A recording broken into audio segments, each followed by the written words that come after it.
इसका पेपर आता है तो कम्प्लीटली बेयर एक्ट्स पे आप डिपेंड मत करना, क्योंकि आजकल थोड़ा सा पेपर जो है आप वो एग्जॉस्ट कर चुके हैं जिन बुक्स से पहले डालते थे। तो अब थोड़ा जो मेंस का सिलेबस रहता है ना, 10-15 क्वेश्चन ऐसे होते हैं जो इन डेप्थ रहते हैं।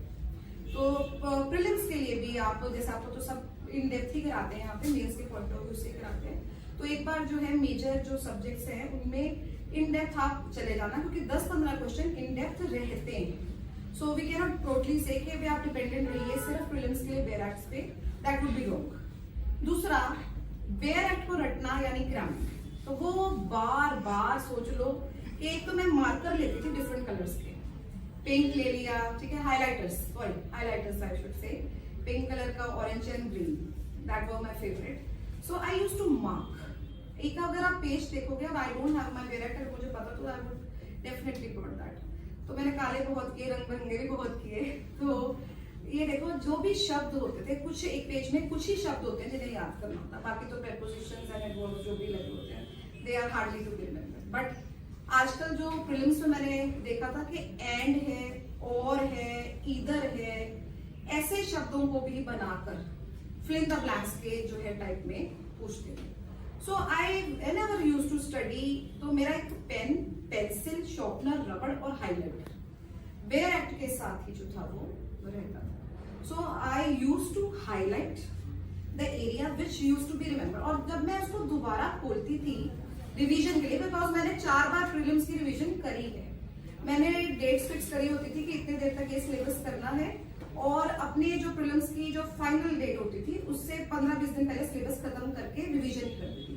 तो जो वो हाईलाइटेड एरिया होता था, जब मैं खोलती थी तो वही मेरी आंखों के सामने नजर आता था। तो इस तरह से वो मेरी चीजें पक्की होने लगी। ऐसा नहीं होता था, एक बार होता है जब हम करते हैं तो हमें लगता है कि शायद भूल गया, दोबारा हम उसको देखते हैं तो वो थोड़ा और पक्का होता है, तीसरी-चौथी बार तक तो वो पक्का हो जाता है। ऐसा मैंने नहीं देखा कि अगर हमने इस तरह से पढ़ा है तो पेपर में हम भूल गए, नहीं, ऐसा नहीं होगा। तो जब भी आप बैठो, पहले तो एक बैठना, बेड पे बैठ के बच्चे पढ़ते हैं, वो मेरे को लगता है कि बहुत गलत तरीका है। यू शुड स्टडी, मैं डाइनिंग टेबल में पढ़ती थी इरेक्ट, ठीक है, the poster should be erect, late के नहीं पढ़ना। बैठने का तरीका होता है तो क्योंकि फिर हम थोड़ा सा कॉन्शियस होते हैं पढ़ने के टाइम। तो जैसे आपने बेयर एक्ट स्टार्ट किया, सबसे पहले आपका वो डेट होती है, अमेंडमेंट की होती है या इन्फोर्समेंट होती है, कमेंसमेंट होती है, वहीं से हाईलाइट करना शुरू करो। फिर आप शॉर्ट टाइटल, आजकल तो पूछ लेते हैं शॉर्ट टाइटल, एक्सटेंट, कमेंसमेंट, उसमें से भी क्वेश्चन बना देते हैं, ठीक है। तो आजकल दे हैव नॉट, मतलब कि आप कह लो कि प्रीलिम्स भी जो है पंजाब और हरियाणा का थोड़ा सा ट्रिकी और डाइसी होता है। So always 4 time revision for the bare act I have done, और फिर मेरा स्कोर जो था 340 के राउंड अबाउट प्रीलिम्स में भी रहा। So that is 20 marks above the cut off. तो कट ऑफ से जब भी मैंने तैयारी करी तो 20-25 नंबर अपने ऊपर ही मैं सोच के चलती थी कि आएंगे, तो मैं मानूंगी कि हाँ मेरी तैयारी ठीक चल रही थी। तो 4 बार जो रिवीजन थी, हाँ पहली बार करने पे हम भूल जाते हैं एक बार बाद, पर when you have revised it 4 times वो रट जाता है आपको। तो देखो जो बेयर एक्ट है वो थोड़ा रटने वाला काम है वहां तक, और वो क्रैमिंग आपको करनी पड़ती है। Even the index, that's very important, 4-5 question तो इंडेक्स से ही आ जाते हैं। So the only thing is highlight the things, और अगर आपको लग रहा है कि इन एडिशन टू कोई अमेंडमेंट हुई है, यहाँ पे भी नहीं है, तो अपने जो पेंसिल है उससे उसको मार्क करते जाए। सो 4 time revision, I don't think कि कोई बच्चा प्रीलिम्स में जो है वो रह जाएगा। सर और second question is a very common question, how did you prepare languages? I have prepared languages with full enthusiasm and Punjabi तो मुझे बहुत अच्छी लगती थी, और अच्छी लगती थी इसलिए 93 मार्क्स पे, that is the second highest. तो पंजाबी तो मैंने आपको, मैं सही बताती हूँ कि कोई बुक्स मेरे को ऐसी नहीं लगी, जैसे चंगेरे लेख एक मैंने देखी थी कि जो मेरे को लगी हूँ कि एप्रोप्रिएट है हमारे ऐसे मटेरियल के लिए, जबकि एमबीडी डुगल ग्रामर के लिए सफिशिएंट है, उससे बाहर नहीं आता पेपर। 2-3 बार मैंने दिया मीन्स, तो वो नहीं आया, ठीक है। तो जो इंग्लिश के मेरे ऐसे थे, कुछ तो हमारे सोशो लॉजिकल प्रॉब्लम्स पे होते हैं, डाउरी हो गया, फिर उसके बाद ये हो गए हमारे समस्याएं पोल्यूशन की है, तो मैंने अपने इंग्लिश के एसओ को ट्रांसलेट किया, मतलब मटेरियल वही रखा, ऑब्वियसली वी कैन ट्रांसलेट।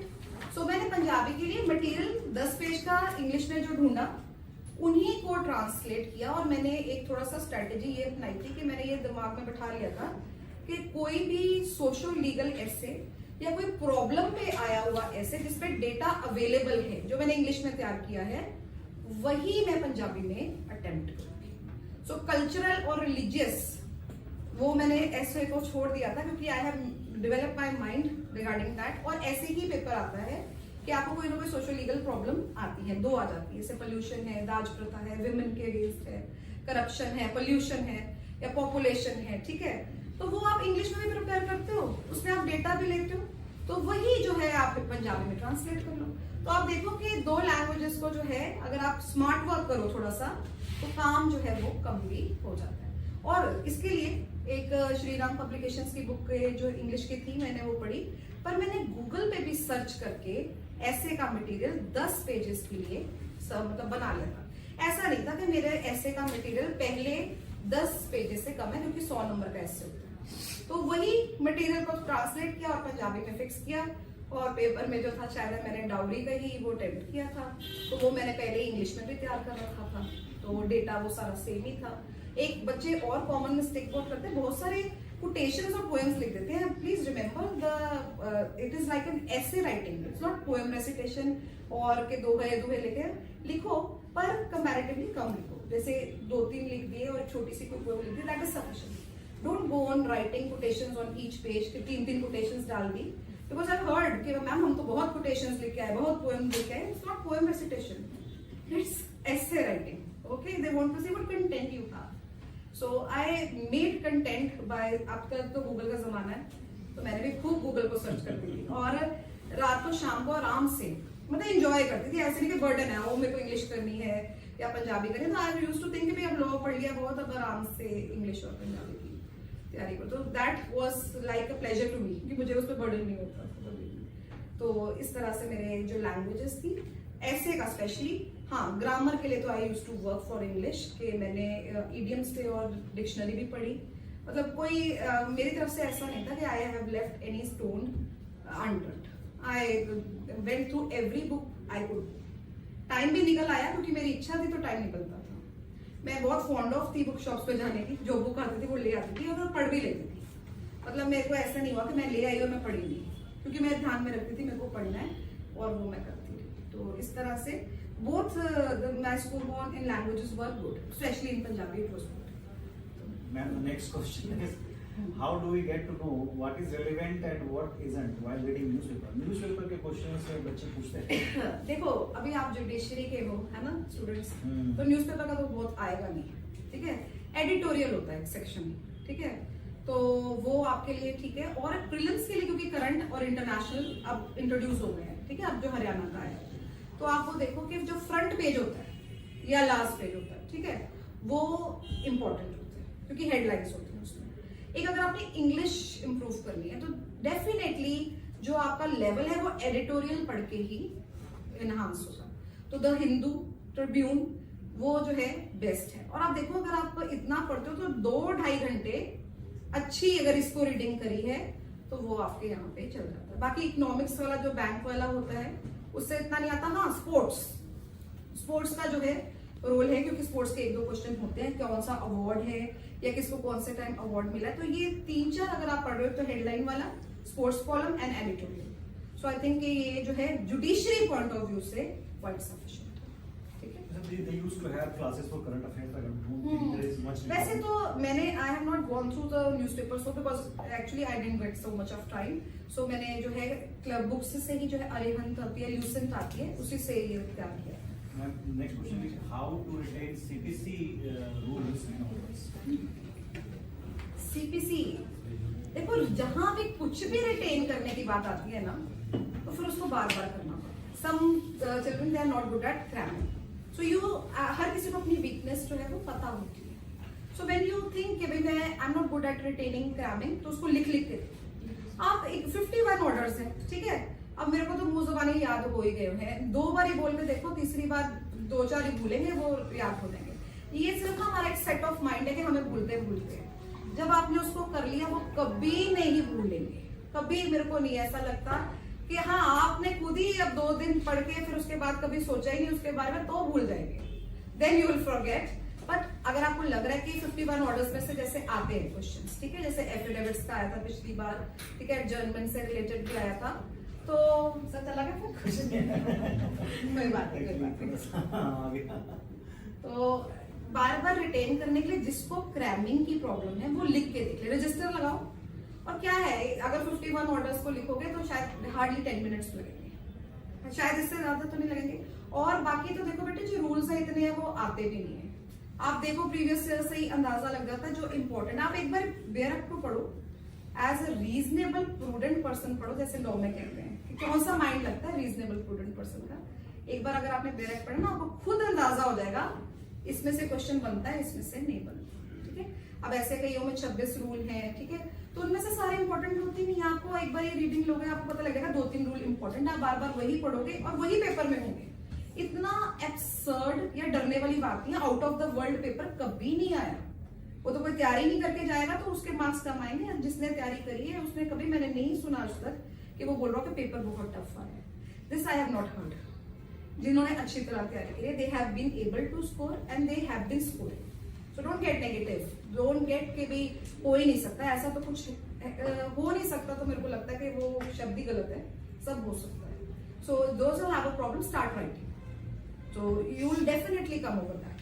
तो मेरे को यही लगता है कि जिनको क्रैमिंग की प्रॉब्लम है उनके लिए सिर्फ मूल मंत्र यही है, छोटा सा। Last question ma'am, how to go about minor laws? Minor laws को पढ़ने में क्या लगा लूं? हाँ ज्यादा अच्छा। हाँ ठीक है सर, एक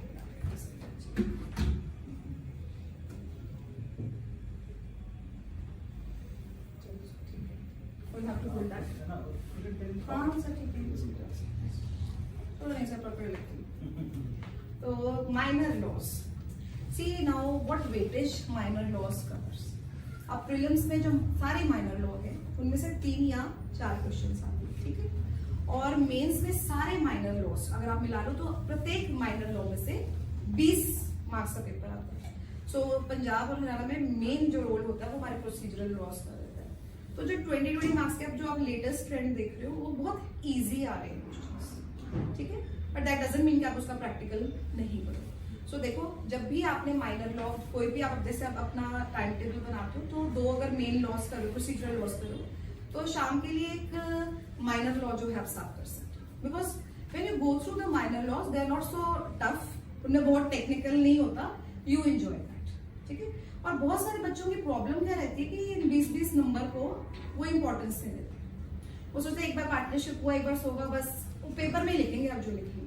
नहीं, that's wrong. You should have a strategy कि हम दूसरों से अलग कैसे, how we can improve our writing, और कुछ भी पूछा जाए तो वो हम उसको कैसे अटेम्प्ट करें। सो जैसे आपने 2 मेजर लॉस पढ़ रहे हो सुबह के लिए, ठीक है, तो शाम के लिए 1 या 2 माइनर लॉ जो है डेली रखो। और डेली माइनर लॉ अगर आप 1.5 से 2 घंटे पढ़ रहे हो तो दैट्स सफिशिएंट। इससे ज्यादा मैंने माइनर लॉ, ये नहीं है कि मैं छोड़ देती थी, रहती रेगुलर थी, पर माइनर लॉ पे डेली में कोई भी अगर लगाया हुआ तो 2 आवर्स या 2.5 घंटे, इससे ज्यादा नहीं। बाकी प्रोसीजरल लॉस पे हाँ मैंने बहुत किया, क्योंकि वो 80 to 70 मार्क्स वेटेज जो है वो कैरी करते हैं, ठीक है।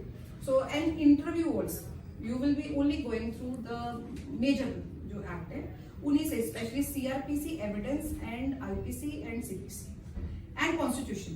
दे विल बी आस्किंग रेपुटेशन में जो है आपसे यही 5 में से जो है वो पूछा जाएगा, और current affairs. So you can see that कि आप माइनर्स को आराम से एक बार अच्छी तरह तैयार कर लो, फिर उसको चाहे आपने एक बार रिवाइज किया है तो दैट विल बी सफिशिएंट। तो जो प्रोसीजरल लॉस है हाँ उनको 2-3 मार्क्स जो Thank you.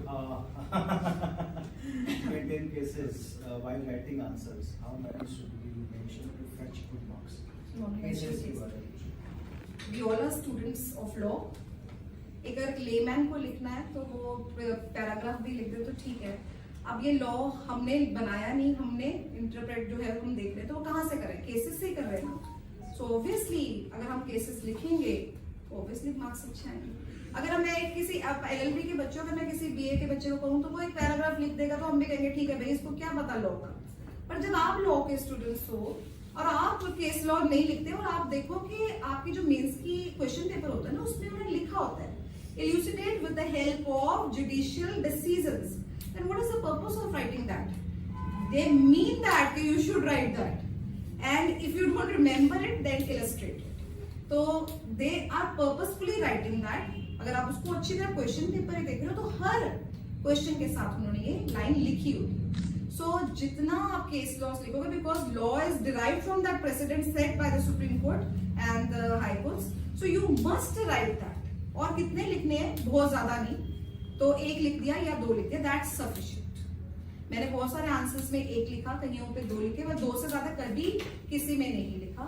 और दूसरी बात ये भी रही, जहां मुझे केस लॉ भूल गए, मैंने खुद से नहीं बनाए, वहां मैंने इलस्ट्रेट किया। बट ये रिदम जो था मैंने वो बरकरार रखा कि मैंने केसेस या इलस्ट्रेशंस जो है वो लिखी। ऐसा नहीं था कि my paper was like in paragraph writing, it was full of points, essentials, case laws, examples. So I expect कि लॉ को समझाने का जो सबसे बेस्ट तरीका है वो एग्जांपल्स को लेकर ही है, या judicial precedents those have been set, उन्हीं को लेकर जो है वो बेटर अंडरस्टैंडिंग लॉ की होती है। So you must try that. Any questions from your side? हाँ जी, हाँ जी। Ma'am, I wanted to ask that, for instance, in university, we are accustomed to writing the answers, like 6-page answers and all that. But here in the exam, we have to attempt 20 questions. 25 to 30. Yeah, and in limited number of time. So how do we mention all the points and also देखो, we get 54 sheets, whereas we attempt LLB paper, we get 36. So I have at around about 48 in criminal, तो मैंने भरी 44 civil law 1 and 2 में। तो देखो, एक तो हमारा माइंडसेट वही, again this is a mindset. आगे तो 36 भरते तो उसमें बैड बढ़ जाती, बस बहुत भर लिया, हाथ टूट गए। 2 पेपर लिखते हैं वो भी एक दिन में, तो आप देखोगे शक्तिमान बने होते हैं पूरे, सुबह शाम पेपर लिख रहे होते हैं। तो कहाँ LLB के दौरान माइंडसेट क्या है, 36 शीटें लिख दी, 5 दिन रिलैक्स करेंगे फिर लिखेंगे। और यहाँ पे सुबह शाम 54 और जो भी उसमें होती है, तो मेरे को लगता है 60 के राउंड अबाउट हम पूरे दिन में शीट्स लिख ही लेते हैं, 60 से ऊपर ही। तो देखो, judicial answers need to be accurate, concise, या आप कह लो कि यहाँ पे 5-6 पेजेस वाला तो कोई काम नहीं है।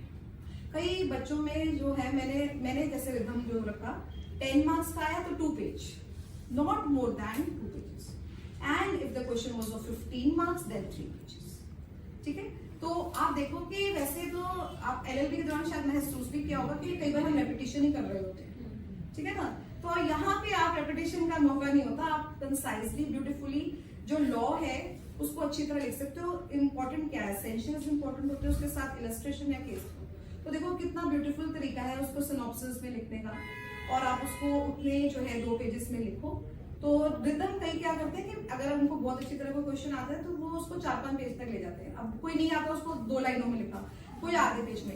ये मेरे को लगता है दिस इज लैक। सोचो ना कि ECG है, कहीं हार्ट बीट इधर जा रही है, कहीं इधर जा रही है, कहीं, सो फिर वो अल्टीमेटली हार्ट फेल हो जाता है। इस तरह से उसी तरह पेपर का भी हार्ट फेल हो जाता है। मेरे को ऐसा लगता है कि रिदम होना चाहिए पेपर का, ये नहीं कि आप कहीं बहुत लिखते जा रहे हो कि वो क्वेश्चन आता है बाकी नहीं आता। और that examiner comes to know, जो पेपर चेकर होते हैं कि भाई इसको बस यही आता है, अगले इसने बस क्वेश्चंस जो है वो फर्दर चलाए हुए, ठीक है।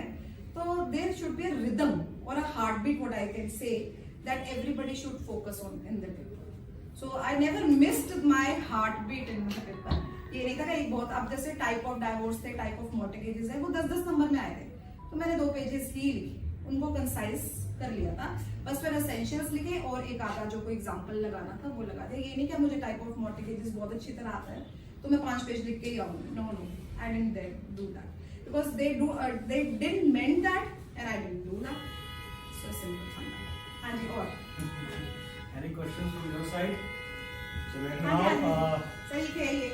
citations important है case law में? नहीं, साइटेशंस में इतना, we are not so genius that we should remember that and don't. अब जैसे पेशवानंदा भारती उनकी याद रही, कुछ कॉन्ट्रैक्ट याद है, जो याद है वो सही लिख दो, और गलत मत लिखो। गलत तो फिर अगर मान लो एग्जामिनर को आएगी तो फिर वो राउंड कर देगा कि भाई ये गलत लिखा है, और मैंने नहीं लिखी कभी। very soon we are going to develop an application.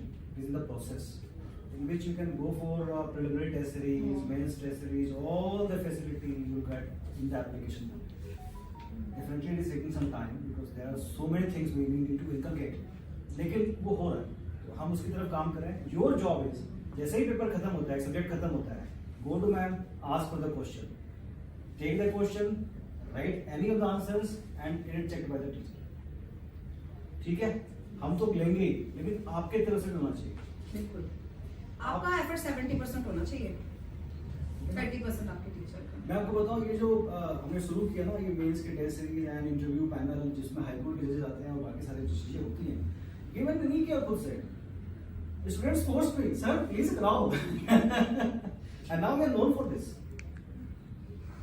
Because अगर हमें करना है तो हमें भी आपकी तरफ से मैं बार पूछता हूँ ना आपसे फीडबैक सजेशंस को, give me your suggestions, I want to know your problems. ना मुझे कैसे पता लगेगा आप क्या प्रॉब्लम फेस करें, तो आपको अपनी प्रॉब्लम्स बतानी है, ठीक है ना।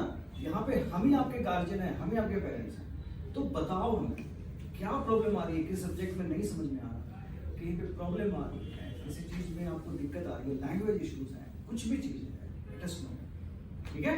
Then only can help. Thanks to Jessica, thank you so much it was for devoting such a long time. No, नहीं, sir. It was privilege being there, है ना, with my students, and this is the job I have been doing. So yeah, That's okay. Thank you so much. I love doing this, making children understand. Thank you, students. Thank you so much, online students. Particularly to prepare judiciary who are the beginners. Shahil, attend all the classes.